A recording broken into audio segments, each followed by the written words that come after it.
I want you to do something for me before I say another word. Picture the inside of whatever church you grew up in. Close your eyes if you need to. Take a second. Let it come back to you. Now count. Count the images. Statues, stained glass, painted ceilings, wooden carvings, the crucifix or the cross on the wall, the mural behind the altar, the illustrated Bible on the pew in front of you, the painting of Jesus in the lobby, the banner with a dove hanging from the ceiling, the tapestry beside the baptistry, the windows with the 12 apostles rendered in colored glass. Count them all. I did that once. I was sitting in a Catholic church in Knoxville, the one over on North Broadway, waiting for a friend's mother's funeral to start. I had gotten there early. I was alone in the pew, and I had time on my hands, and something in me, some old habit from 35 years of standing in front of a classroom, made me start counting. I worked my way around the room slowly. Stained glass panels, I counted each one. The altar piece, the carved wood saints on either side of it, the mosaic above the doorway, the stations of the cross around the perimeter. Each one a painted scene. I got to 47 before the family walked in and the service began, and I had not even looked up at the ceiling yet. 47 images. In one room, in 1 hour of sitting quietly in a pew. Now here's the thing. In the year 306 AD, give or take a year, historians still argue about the exact date, 45 Christian leaders gathered in a small, whitewashed town in southern Spain called Elvira. Bishops and priests from all across the Iberian Peninsula made the journey. 19 bishops, 26 priests. They came from Malaga and Guadix and Iliberis, and from towns whose names we no longer know. They gathered in the heat of a Spanish spring, and they wrote 68 canons, 68 rules for how Christians were supposed to live and worship and govern themselves. Canon 36. That is the one I need you to hear. It has seemed good that images should not be in churches, so that what is venerated and worshipped not be painted on the walls. Read that again slowly. Images should not be in churches.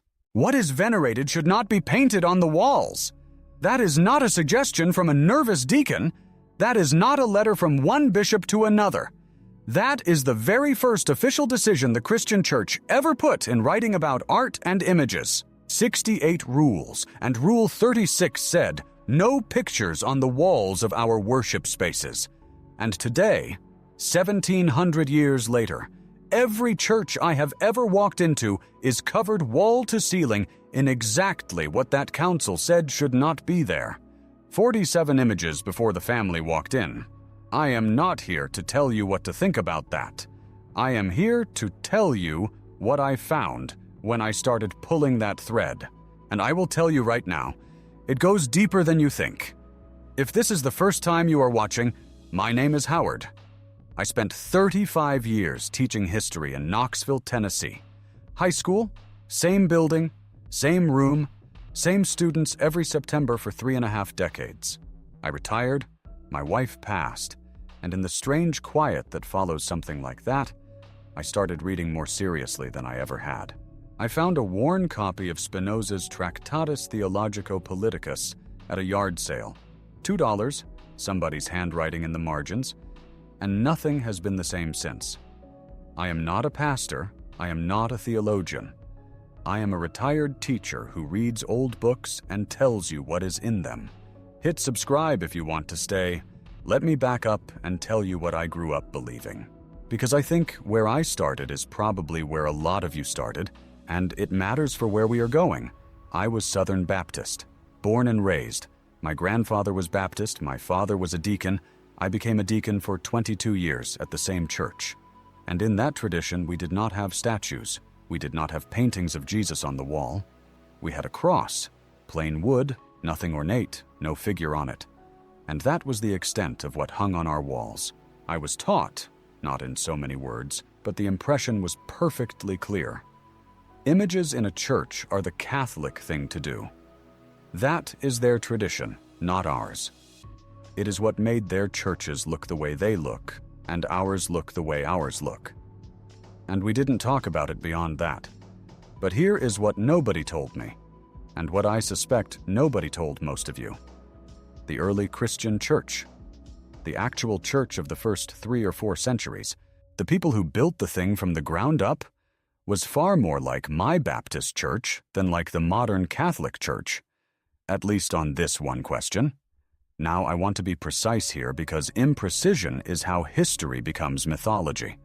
I am not saying the early church was Baptist in some larger doctrinal sense. I am saying, on the specific question of images in worship spaces, the earliest written record from Christian leaders is almost shockingly consistent.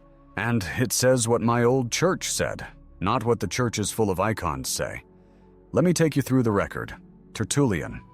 He was writing around the year 200 AD, 200, which makes him one of the earliest major Christian writers we have access to. He wrote in Latin, he was based in Carthage in North Africa, and he was brilliant in a way that made him uncomfortable. He pushed ideas until they broke open. He wrote a full treatise called De Idolatria, which means on idolatry. You can still read it, and in it, he was so opposed to the making of images that he took an extraordinary step. He barred artists from joining the catechumenate. The catechumenate is the instruction class you attend before being baptized into the church. It is the entry point. And Tertullian said, if you make images for a living, statues, paintings, mosaics, carvings, you may not enter. The act of making images was not merely dangerous in his view, it was itself a form of idolatry. He put it in a phrase that I have never been able to get out of my head. Artists who make idols serve idols. The making and the worshiping are not separate activities. They are part of the same contamination. Now, I need you to understand who Tertullian is before you dismiss this as one eccentric writer. Tertullian gave the Latin-speaking church the word Trinity, Trinitas. That word comes from him. He wrote it first. He developed the concept of the 3 persons of God in language that became the standard language for Christian theology. He is foundational. When you say the word Trinity in English, you are downstream of Tertullian.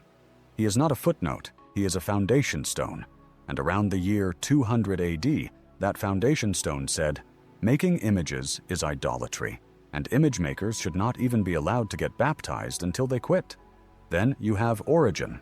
He was writing about 48 years after Tertullian, roughly around the year 248 AD. Origen was based in Alexandria and then Caesarea. He was the most prolific scholar in the ancient church. He wrote thousands of pages of biblical commentary, theological argument, philosophical analysis. He was so productive and so influential that his writings shaped Christian interpretation for 3 centuries after his death. In 248, a pagan philosopher named Celsus had written a critique of Christianity called The True Doctrine. Origen was asked to respond. He wrote a massive response called Contra Celsum, against Celsus, and it is one of the great intellectual works of early Christianity. And in Book 7 of that work, this is from chapter 64, if you want to look it up yourself, Origen writes, Christians being taught in the school of Jesus Christ have rejected all images and statues. He was not offering this as a confession. He was not apologizing for it. He was defending it as a distinguishing mark of the faith. This is what we do, he was saying, and here is why it is correct, and why Celsus is wrong to criticize it. Origen, in 248 AD, described the complete absence of images and statues from Christian worship as a settled principle of the faith. Not a regional practice, a principle. Then the Elvira Council in 306. 45 men. 68 canons. Canon 36, plain as day. Images should not be in churches. What is venerated should not be painted on the walls. If you had frozen the clock in 306 AD and asked, what does the Christian church officially teach about images? The answer from the written record would have been unambiguous. We do not put them in our worship spaces. Tertullian said so in 200. Origen said so in 248. The Synod of Elvira said so in 306, first official Christian document on the subject. And the answer was no. But that is not the whole story. And here is where it gets complicated, and I think the complication is actually the most important part. I need to tell you something that puts a crack in the clean version of this story, because I think intellectual honesty matters more than a tidy narrative. And this particular detail changed how I understood the whole thing. While the Elvira Council was meeting in southern Spain and writing Canon 36 at roughly the same time within a generation in either direction, Christian artists were painting the Roman catacombs. You have probably seen photographs of them, or perhaps you have visited if you have been to Rome. They are underground burial chambers that snake beneath the city, kilometers of tunnels carved into the volcanic rock, the tufa, that lies beneath the city's surface. Christians buried their dead there from the late 1st century onward, and the walls are covered with images. I mean, covered. Christ depicted as a young shepherd carrying a lamb across his shoulders.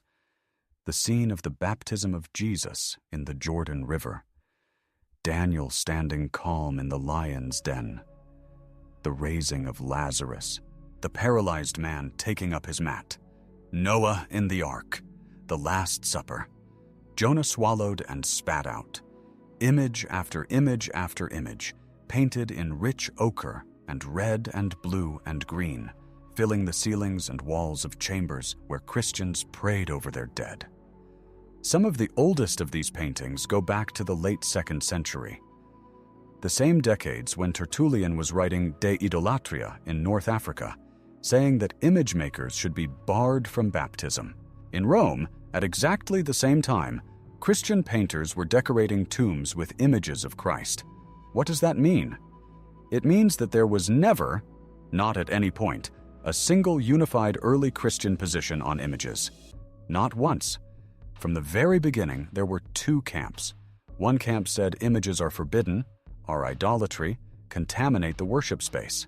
Another camp said images are sacred, meaningful, useful for devotion, appropriate in a Christian context. The Synod of Elvira represented the first camp. The catacomb painters represented the second. They existed simultaneously. They were both part of what called itself the early Christian church. The reason this matters is that a simpler version of the story, the one I might have been tempted to tell, goes like this. The early church banned images, and then centuries later they started using them anyway and called it tradition. And that version is partly true. But it is not the whole truth. Because the artists in the catacombs were also the early church, they did not wait for permission. They never agreed to the ban. They were doing what they had always done, drawing on Jewish artistic traditions and Roman funerary art and their own spiritual needs, and no council in Spain was going to stop them. So the honest version is this. Canon 36 represented a real position, held by real leaders, with real theological weight behind it. Tertullian, Origen, the bishops at Elvira, they were not making up a fringe view. They were articulating something that a significant part of early Christianity believed, and the other part believed something else. What happened over the next 4 centuries is that the two camps fought it out, and eventually, decisively, one of them won. Stay with me on this, because the next piece of the record is remarkable. Around the year 320 AD, less than 15 years after the Synod of Elvira, the Emperor Constantine's sister sent a letter. Her name was Constantia. She was a devout Christian, one of the most prominent women in the Roman imperial family. And she had heard that there was a portrait of Jesus, an actual image of his face. And she wanted it. She wrote to Eusebius of Caesarea and asked him to send it to her. Eusebius of Caesarea. This is a name you need to sit with for a moment. He was the most important church historian of the 4th century. He wrote the ecclesiastical history, the first systematic history of the Christian church from the apostles to his own day. He was close to Constantine. He gave a speech at the dedication of Constantine's Church of the Holy Sepulchre in Jerusalem. He was not a peripheral figure. He was at the center of the Church's relationship with the Roman Empire, at the most consequential moment in that relationship's history. And when Constantia asked him to send her a portrait of Christ, his response survives. It is called the Epistola ad Constantium, the letter to Constantia, and what he wrote was this: to depict purely the human form of Christ before its transformation is to break the commandment of God and to fall into pagan error. He told the emperor's own sister that an image of Jesus was a violation of God's law. He did not send it. 320 AD, the man closest to the emperor, the most important Christian historian alive, the person who would write the first great history of the Church. He was saying the same thing Canon 36 said. He was saying the same thing Origen had said 70 years before.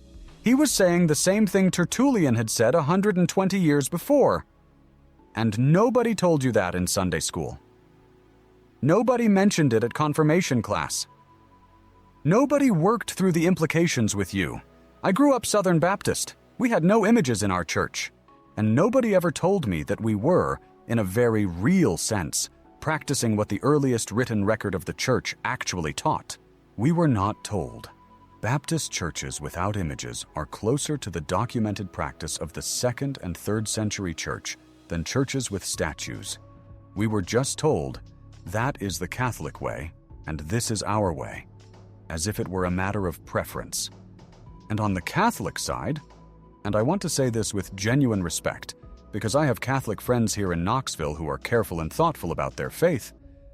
On the Catholic side, nobody told the people sitting in the pews that the first official Christian document ever written about the things hanging on the walls around them said those things should not be there.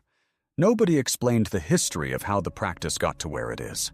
Both sides got handed a tradition without being handed the record of how the tradition was made.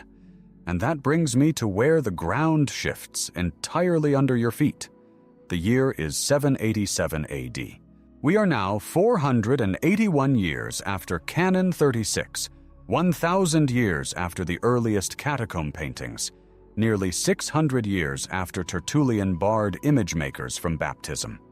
The Church convenes a council, not a local council in Spain with 45 men, a full ecumenical council, meaning a council recognized as authoritative and binding on the entire Christian Church, East and West. It meets in a city called Nicaea in what is now northwestern Turkey. This is the Second Council of Nicaea, and it is the 7th of the great ecumenical councils of the Church.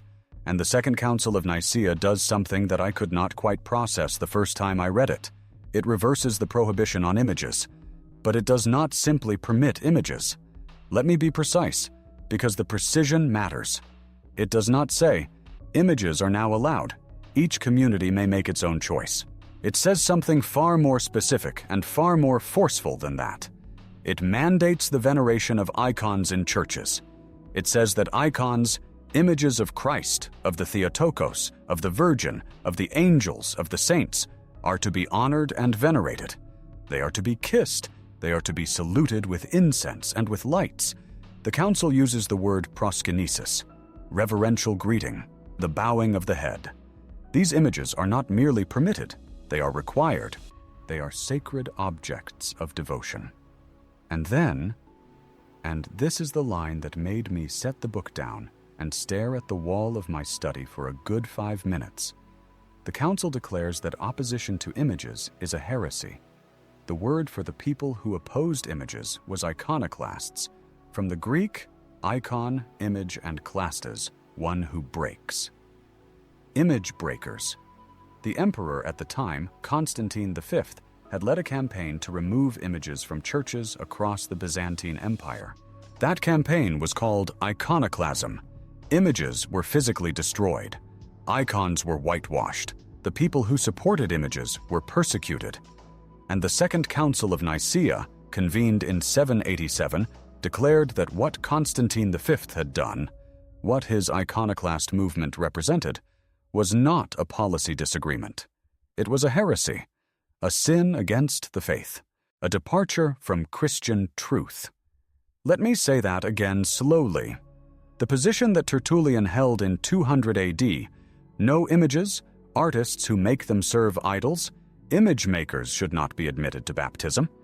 That position is, as of 787 AD, a heresy.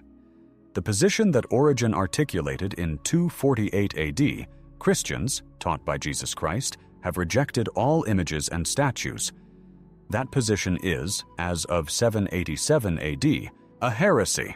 The position that Eusebius of Caesarea defended in 320 AD, depicting Christ breaks God's commandment and falls into pagan error, that position is, as of 787 AD, a heresy. The position that 45 bishops formally encoded in Canon 36 of the Synod of Elvira in 306 AD. Images should not be in churches. What is venerated should not be painted on the walls. That position is, as of 787 AD, a heresy. The Church took 481 years to reverse its own first official ruling on the subject. And when it finally reversed it, it did not say, "We have come to a different conclusion, and we hope you understand." It said, the original position was a heresy. The people who held it were in error. The people who are holding it now, the iconoclasts of the 8th century, are enemies of the faith. They did not just change the rule. They made the original position into a theological crime. And that is the truth of it. Now, I want to stay honest with you because you deserve the full picture and not just the version that feels satisfying as a takedown. I said earlier that there were always two camps. And that is true. The catacomb painters never agreed to Canon 36. The Roman Church was painting images while Elvira was legislating against them. So you might say, the reversal at Nicaea II is not really a reversal in the simple sense. One camp was always there. That camp finally won. And that is partly right.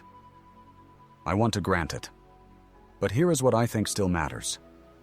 What I think is the part that nobody told you. The Synod of Elvira produced the first official written Christian document about art and images. Not a letter, not a sermon, an official legislative act of a church council. The first, and it said no. Whatever else was happening in the catacombs, whatever the painters in Rome were doing, the first time the church as an institution sat down and wrote a rule about this, the rule was, no images on the walls. That is a fact. It is a historical fact that sits in the record, that you can verify, that is not disputed by serious scholars. And the modern church, all of it, Catholic, Eastern Orthodox, most mainline Protestant denominations with their stained glass and their illustrated Bibles, does not teach this fact to the people sitting in its pews.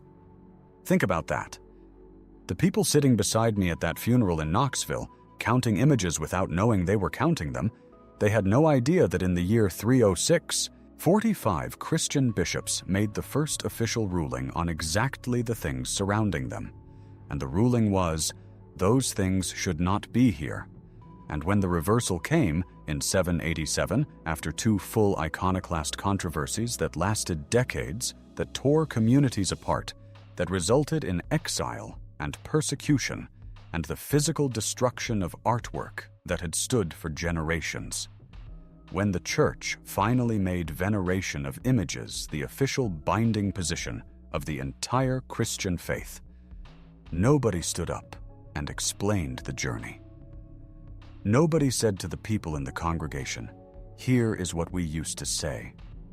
Here is what we say now.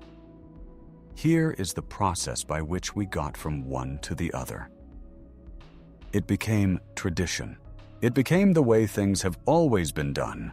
The history of how it got there. 481 years of argument, 2 major iconoclast controversies, official positions reversed and inverted and made into heresy. All of that got quiet. And what remained was the 47 images on the wall and the assumption that they had always been there.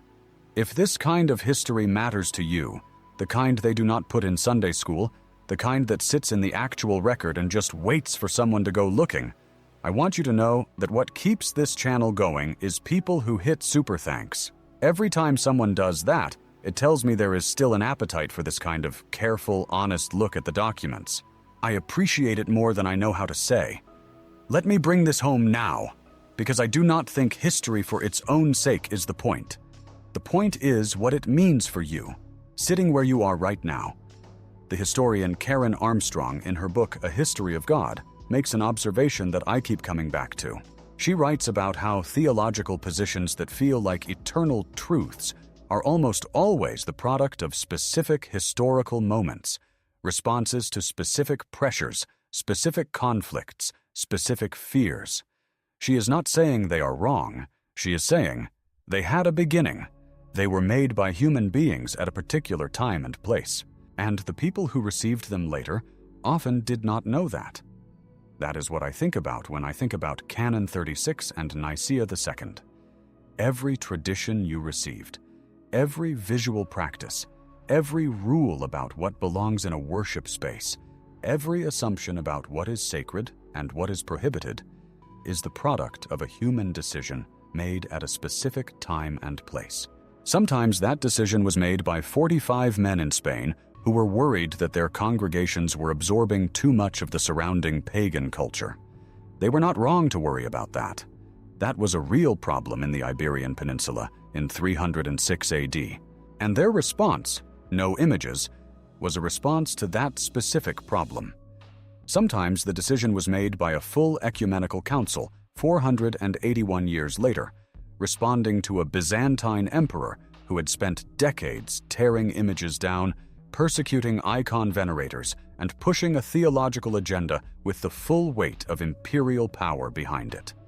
And that council's response, images are mandatory, opposition is heresy, was shaped by that specific moment, by that specific emperor, by that specific controversy.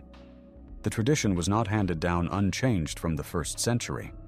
It was debated, it was contested, it was decided and redecided, it was reversed, it was declared heresy. And then it was handed to you as though it had always been this way. I am not saying the church is lying to you. I want to be careful about that. I am saying something more specific and I think more important. The church does not teach you the history of its own decisions. It teaches you the outcome.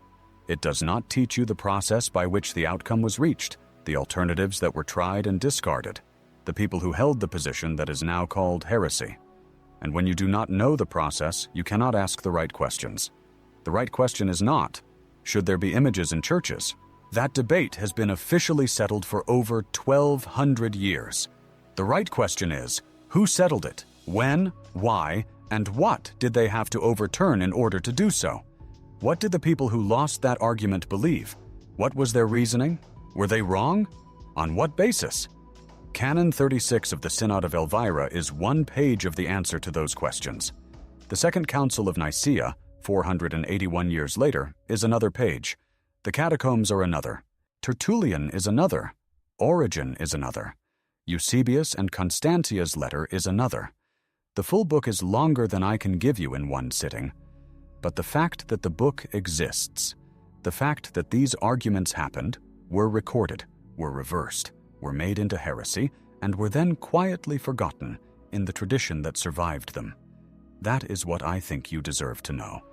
Because if you are the person who counted the images in your church and wondered, even for a second, whether the history lined up with the practice, you were asking the right question. You were doing exactly what I was doing that afternoon in Knoxville, sitting in a pew, waiting for a funeral to begin, counting 47 images on the walls of a building where the very first rule ever written about such things said they should not be. I want to hear from you on this one. If you grew up in a tradition without images, Baptist, Mennonite, some of the Reformed churches, the plain communities, did you ever wonder why? Did anyone ever explain to you historically where that practice came from? Did anyone connect it back to Tertullian or Origen or the Synod of Elvira? If you grew up Catholic or Orthodox, surrounded by icons and statues and stained glass, did anyone ever tell you about Canon 36? Did anyone explain that the modern practice came after a long and sometimes violent argument, not before it? Did you know that the position your church now holds was declared after 481 years of internal controversy? Leave that in the comments. I read every single one. And I'll be honest with you. The comments on this channel are some of the most thoughtful I have encountered. People who have done their own reading. People who have their own questions that nobody in their church could answer. I learn from you as much as you learn from me. Canon 36. 306 AD. 45 men in southern Spain writing the first official Christian rule about what belongs on the walls of a church. Today, every church in the world is covered in exactly what they said should not be there. Make of that what you will. I will see you in the next one.